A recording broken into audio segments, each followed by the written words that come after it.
नमस्कार, मैं Amrita Bukaria. I'm a management faculty, writer and a life skill coach. And today we are at the studio of Workmore. And today I have a great opportunity to share this Gyan Manch platform with former IAS officer Manoj Kumar Sharma sir. And we have been talking about various issues related to youth, problems of youth. और उसमें जैसा कि हम sir और मैं बात कर रहे थे थोड़ी देर पहले ही कि एक इम्पॉर्टेंट इशू है जो कि आज की जनरेशन में हम देखते हैं as I deal with students on daily basis, time management मुझे कहीं ना कहीं लगता है एक बहुत बड़ा इशू है। स्टूडेंट्स कहते हैं कि मैम हम बहुत व्यस्त हैं, बहुत बिजी हैं। मेरे को ऐसा लगता है कि कहते हैं कि मैं बहुत व्यस्त हूँ, वो व्यस्त नहीं, वो अस्त व्यस्त हूँ। तो उस बारे में ही हमारी बातचीत चल रही थी कि सर आपका टाइम मैनेजमेंट के बारे में आपको क्या लगता है कि कैसे हम मैनेज कर सकते हैं? आप स्टूडेंट्स को क्या समझाना चाहेंगे कि how much time is should be valued? ये एक बहुत महत्वपूर्ण विषय बुकारिया मैम आपने जो रखा है, ये आजकल बहुत ज़्यादा बड़ी समस्या न केवल यूथ में बल्कि समाज के सभी वर्गों में ये हो गई। जिसको बोलते हैं वही कहता है समय नहीं है या समय पे काम नहीं हो पाता है। कई बार ये होता है। मैं अपना अनुभव आपके साथ शेयर करूं कि मैं भाग्यशाली रहा कि मुझे अपने सर्विस के दौरान राज्य के तीनों मुख्यमंत्रियों ने स्टेट अवार्ड से सम्मानित किया था और तीनों ने जब मेरे को 15 अगस्त से 26 जनवरी 15 अगस्त को सीएम सम्मानित करते हैं तो तीनों ने ही एक बात पूछी मुझे कि मनोज तुम टाइम कहाँ से लाते हो इतना? जो टाइम मैनेजमेंट वाली बात, तो मैंने भी तीनों को जवाब भी एक ही दिया। मैं सब इतना ज्यादा समय है कि मेरे को फिर बच जाता है कि मैं क्या करूं, मेरे समझ में नहीं आता है। क्या बात है? क्योंकि अगर हम टाइम मैनेजमेंट ठीक से करते हैं तो बहुत ज्यादा समय दिया हुआ है ईश्वर ने। क्योंकि अगर हम सोचें तो 24 कालांश एक दिन के अंदर होते हैं और अपन निकाल लें 6 घंटा, बाकी तो पलटियां खाते गुजरता, पहला आधा घंटा और बाद का आधा घंटा, तो 7 घंटा मान लें। तो 7 घंटा सोने में तो हमारे पास फिर बच गया आपका 17 घंटे हमारे पास रह गए। 17 घंटे में से हम 1 घंटा खाने का निकाल लें, हमारे पास 16 घंटा फिर बच गया। फिर उसके बाद में हम 8 घंटे काम के निकाल लें, फिर हमारे पास कितना समय बच गया? फिर बच गया हमारे पास में 7-8 घंटा बच गया। उस 7-8 घंटे में आधा घंटा माता पिता के लिए निकाल लें, 1 घंटा पति या पत्नी के लिए निकाल लें, 2 घंटा बच्चों के लिए निकाल लें, फिर भी बच गया। करें क्या? फिर उसके बाद आ जाता है सैटरडे संडे, उसमें तो हमारे पास इतना समय बच जाता है कि कार्यालय के 8 घंटे पूरे के पूरे बच गए, तो 16 घंटे तो हमारे पास एक वीक के अंदर तो एक्स्ट्रा वो बच गए। तो मुझे नहीं समझ में आता है कि समय की कमी कहाँ है।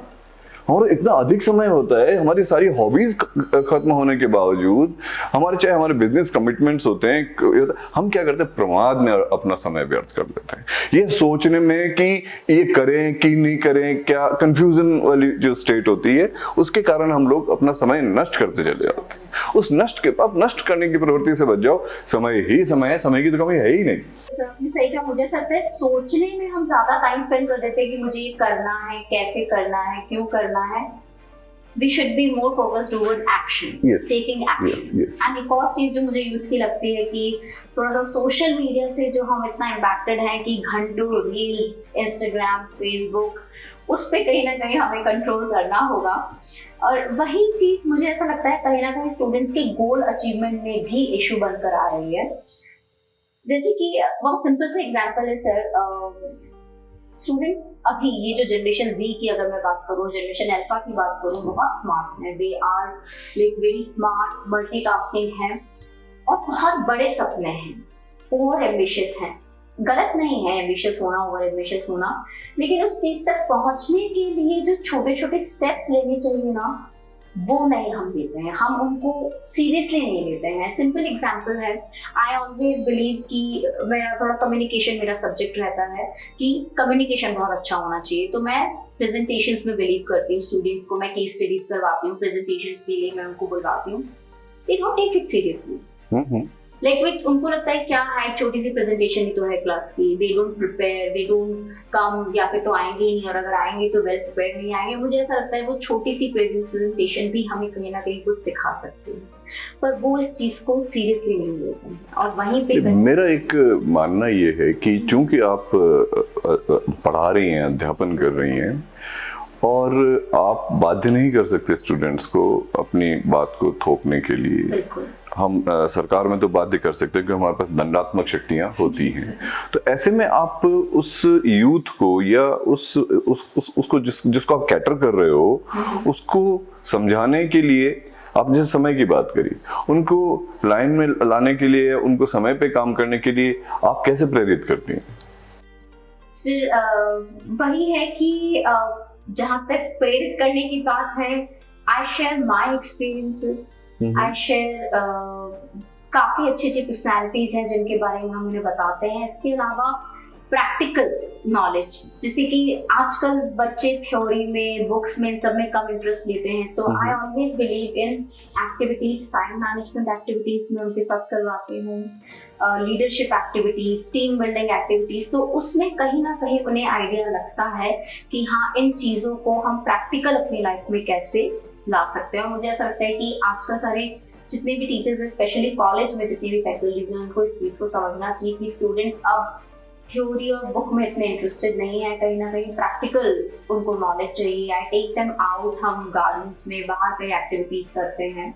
So that is something my way of teaching. यानी हम जो चाहते हैं वो एक सुरंग है जिसमें आधे हमें आना चाहिए, आधे स्टूडेंट्स को आना चाहिए, और बीच में हमें कहीं मिलना चाहिए। बिल्कुल। मुझे एक अपना अनुभव याद आ रहा है। मुझे बुलाया गया एक कॉलेज में, गर्ल्स कॉलेज था, more than 1000 girls were there. तो मुझे प्रिंसिपल ने कहा था, सब एक तो आप आ तो रहे हैं, हमारी जो मूल समस्या ये है कि एक तो गर्ल्स जो हैं ये फोन का रिंगर ऑफ नहीं करती। हमने 10 बार समझा दिया कि ऐसा वो उनका बचता है, वो जो सोशल मीडिया वाली आप बात करें, एक ही ऊट पटांग कपड़े पहन के आ जाते हैं। हम उनको अगर कहते हैं कि आप ठीक से पहना, तो वो ये कहती हैं कि आप हमारी स्वतंत्रता के विरुद्ध कैसे जा सकते हैं। अब कॉलेज के अंदर तो हम वो ये ड्रेस कोड भी नहीं कर सकते हैं।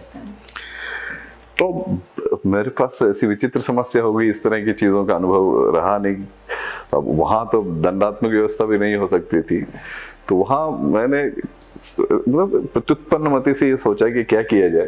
तो वो छात्र संघ की अध्यक्ष, वो लड़की आगे जो बैठी थी, जिसने स्वागत किया था, तो मैंने अपने उद्बोधन में प्रारंभ ही ऐसे किया कि आपके प्रिंसिपल ने जो बुलाया है मुझे यहाँ पे, मुझे ये कहा है कि रिंगर आप लोग ऑफ नहीं करते हो। गलत बात है, रिंगर कोई भी लड़की को ऑफ नहीं करना चाहिए। क्यों? वो इसलिए नहीं करना चाहिए, और आज तो कम से कम आप ऑफ मत ही करना, क्योंकि मैं उस रिंगटोन की तलाश में हूँ जो मुझे आज तक मिली नहीं है।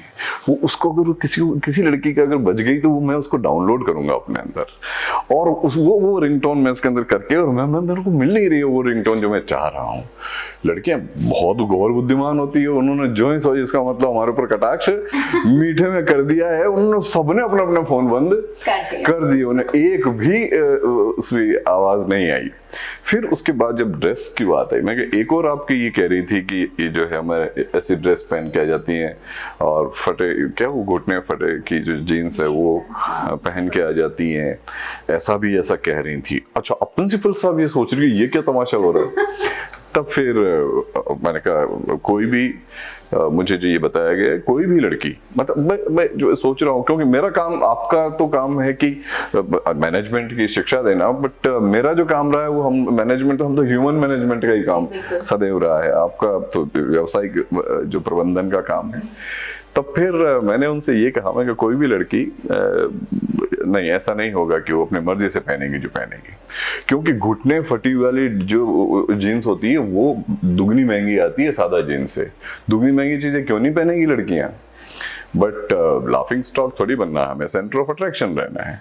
तो आप क्या सोचती है प्रिंसिपल साहब कि ये लड़कियां घुटने वाली फटी हुई जीन्स को पहन के कॉलेज में आएगी क्या? कोई लड़की का दिमाग इतना खराब नहीं है। कि वो शॉर्ट्स के अंदर कॉलेज में आ जाएगी। अरे पिकनिक रखो ना कोई अच्छी सी उस दिन, और उनको कहो कि घुटने फटे जीन्स आएगी, शॉर्ट्स में आएगी, जैसे मर्जी आएगी जो आएगी। कॉलेज में आएगी तो इनको भी पता है सलीके से कैसे आना है। मैंने कहा 15 अगस्त को आएगी तो क्या ये उसमें आ जाएगी क्या, ऐसे ऐसे कपड़ों में? 15 अगस्त को आएगी साड़ी पहन के आएंगी या सलवार कुर्ता पहन के आएगी सूट का। इनको पता नहीं है कि सम्मान किसको क्या देना है। मैं लड़कियों को कम मत आकिएगा मैडम, ये लड़कियां वही करेंगी जो इनको करना है। लेकिन लाफिंग स्टॉक अगर जैसे मान लीजिए कल से ये लड़कियां आती है अच्छी बिल्कुल सम्भ्रांत तो क्या कहते हैं, जो कॉलेज के मंदिर में जो पहनने लायक कपड़े हैं उनमें से एक अगर फटी हुई जींस पहन करके वो आगे घुटने तक के, तो वो लाफिंग स्टॉक हो जाएगी। तो कौन लाफिंग स्टॉक बनना चाहेगा? सब सेंटर ऑफ अट्रैक्शन बनना चाहेंगे। तो जिसने सबसे सुंदर पहनी हुई है, जिसने सबसे साफ पहनी हुई है, वो लड़की जो है सेंटर ऑफ अट्रैक्शन रहेगी। अब लड़कियों को साफ सुना। अब उसके बाद 7 दिन बाद मेरे पास प्रिंसिपल का फोन आया कि सर हुआ क्या है जादू, कल से सारी लड़कियां सलवार सूट में आ रही है हमारे यहाँ, और कह रही है कि सर ने कहा है कि पिकनिक पे आप कब बुलाओगे, जो सर ने कहा है कि उनको वो भी आएंगे, तो आप पिकनिक रखो। हम सारी ड्रेसेस जो अपने उस पिकनिक के लिए रखी हुई है। दिस इज हाउ, मतलब हम यूथ को भी क्यों बदनाम करते हैं? हुआ क्या है कि विज्ञापन कंपनियां, मैडम बहुत बुरी स्थिति ये हुई है, विज्ञापन कंपनियां, आप बताइए, शेव मैं करता हूँ और मेरा विज्ञापन एक वो लेडी कर रही है जिसने जीवन में जिसकी उगती नहीं दाढ़ी। कि क्या तमाशा क्या है? ये विज्ञापन कंपनियों ने ऐसा हमारे भ्रमजाल में डाल दिया है हमारे को।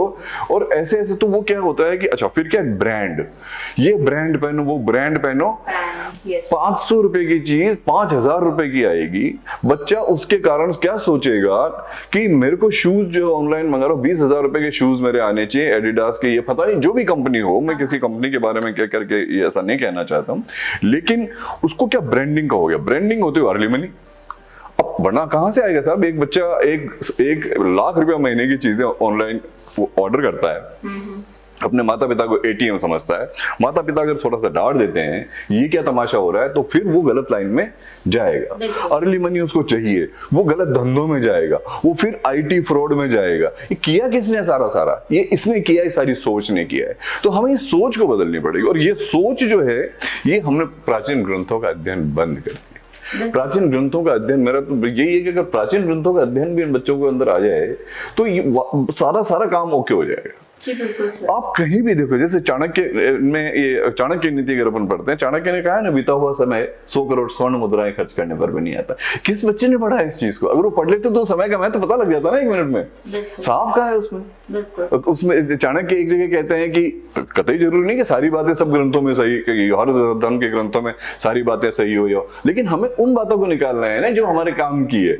अब जैसे 7, चाणक्य ने ये कहा कि 7 ये जीव है जिनको सोते से उठाना नहीं चाहिए क्योंकि उससे सीधे जान को खतरा है। 7 वो है जिनको सो रहे हो तो जगा देना चाहिए, जिसमें स्टूडेंट भी है। तो ये इतनी प्यारी प्यारी बातें हमारे ग्रंथों के अंदर है। तो उन ग्रंथों को उठाओ, नीति ग्रंथों को उठाओ और बच्चों के अंदर दो। जिस भाषा में आजकल, जैसे मान लीजिए, ठीक है, भाषा, हर भाषा श्रेष्ठ है अपने आप में, चाहे वो उर्दू लो, मतलब, लेकिन अंग्रेजी लो, हिंदी लो, कोई भी भाषा संसार की लो, घाल मेल मत करो। जब बोल रहे हो तो खालिस बोलो। मैंने एक कहानी लिखी थी, वो एक उर्दू कहानी है। अच्छा। उसमें एक भी शब्द मैंने वो नहीं लिया है जो किसी और भाषा का। अच्छा। हिंदी कहानियों में कभी भी प्रयत्न नहीं करता हूँ कि वैभवशाली शब्द हिंदी के डाले जाए। अगर अंग्रेजी में लिख रहा हूँ तो वैभवशाली शब्द अंग्रेजी के उसके अंदर डाले जाए।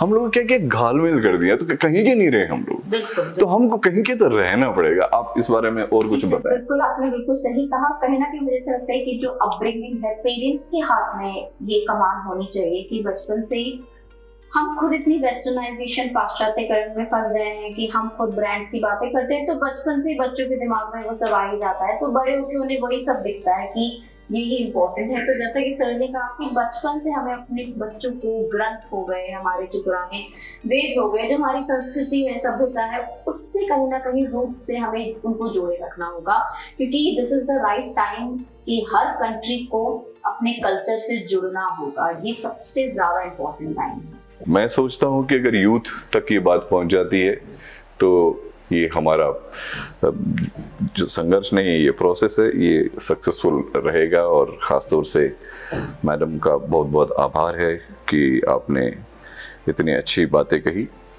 और बस जैसा कि हम लोग सदैव, चूँकि जिससे हम प्रेम करते हैं उसको तो जय बोलना पड़ेगा ना। जय हिंद, जय भारत, जय श्री राम।